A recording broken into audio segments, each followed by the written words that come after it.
Hey everybody, Monovore here, and I built Nubatama for no reason.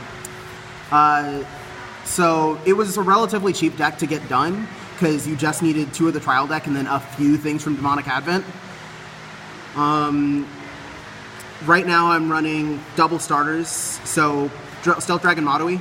When a dominated unit attacks, put it into Soul, give something +3 on either player's field, and then you draw. This card is a decently good advantage engine because a draw for basically no cost is pretty solid. And the fact that you can hit magic numbers using it is even more solid. After that, I've got 4 Demon Stealth Dragon Shiranui Oboro. This is the Shiranui that came out of the new trial deck. It's the one where when you stride, you just dominate one of your opponent's rear guards and give it +4 and have it attack. And then it also has a skill where at the start of your ride phase, you can call something from their drop zone. So if your opponent is trying to stall you out with, say, Grand Blue and keeps hollowing their things, just make them call something and then attack them with it. After that, I've got 1 copy of the original Stealth Dragon Shiranui.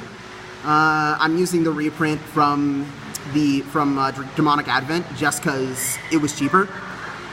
This thing is just a tool to make sure you don't misride and you're always on a Shiranui Vanguard if possible. Its stride skill is still pretty alright. Counterblast 1 and basically make your opponent discard a card, that's fine. The last grade 3 of the deck is 2 copies of Remarkable Stealth Rogue Morishige. You rest one of your rear guards, and then your opponent has to give +3 to one of their rear guards, and Morishige gets +10. It's not an or situation. They have to do it, and then Morishige becomes a 21k column. Now, for the most meta part of the whole deck, 4, count them, 4 10k vanillas. Right now, the way Nubatama generates advantage is by playing the grade 2 game and riding 10ks over 10ks until they're ready to go to grade 3 to make sure they get first stride. So I was considering running more than 4, but the problem with that is Shibari Kusari is the only 10k vanilla for Nubatama I own right now, and I'm not willing to shell out the 50 cents it will require to get a playset of the other one.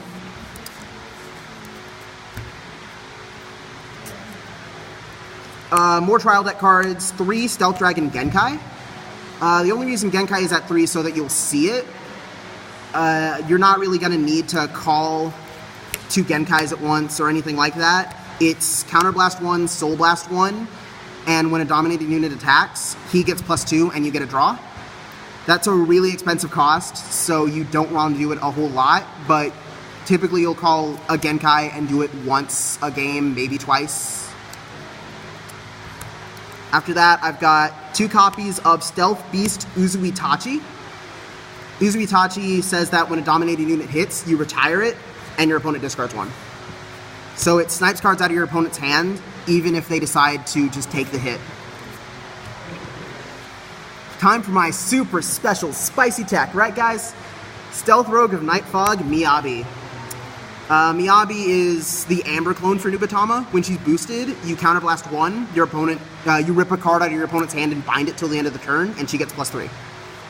And this is just something to do before my Vanguard attack on my kill turn. After that, we move on to grade 1s, where I have 4 Stride Fodders. Because the thing is, the only grade 3 you ever want to ride in this deck is Shiranui Oboro. And if you have to ride this one or this one, you're pretty much screwed. So you always want to use this guy's on-play skill to reveal, say, a Morishige or a Stealth Dragon Shiranui to grab Shiranui Oboro.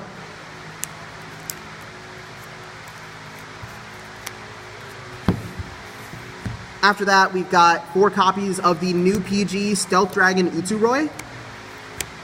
It's a standard PG, but it also has on-hit pressure.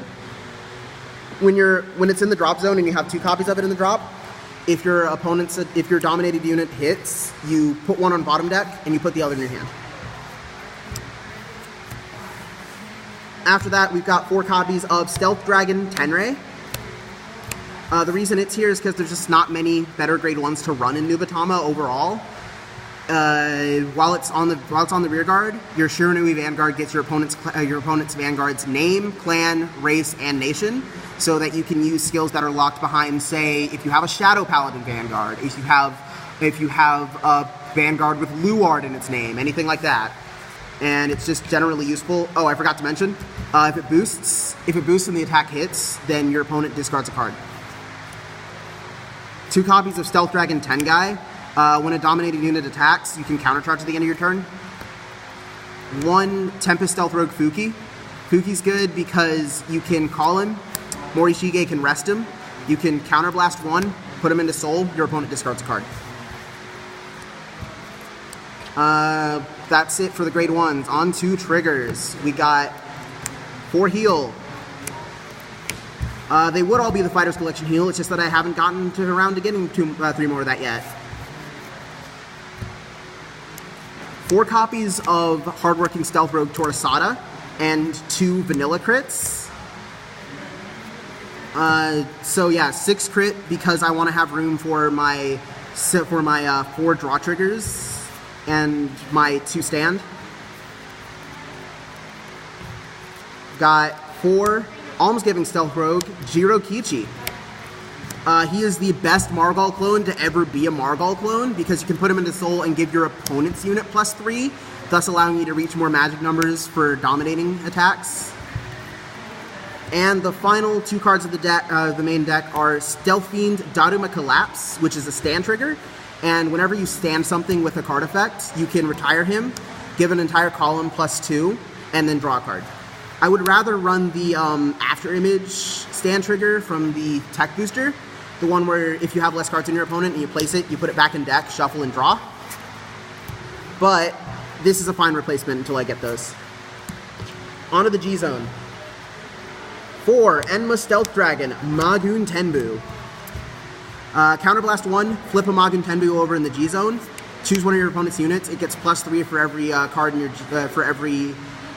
G-Zone. You dominate it and it attacks, and it retires afterwards.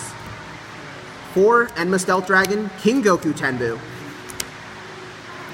It's the one from the trial deck where at the beginning of the battle phase, dominate a thing, attack.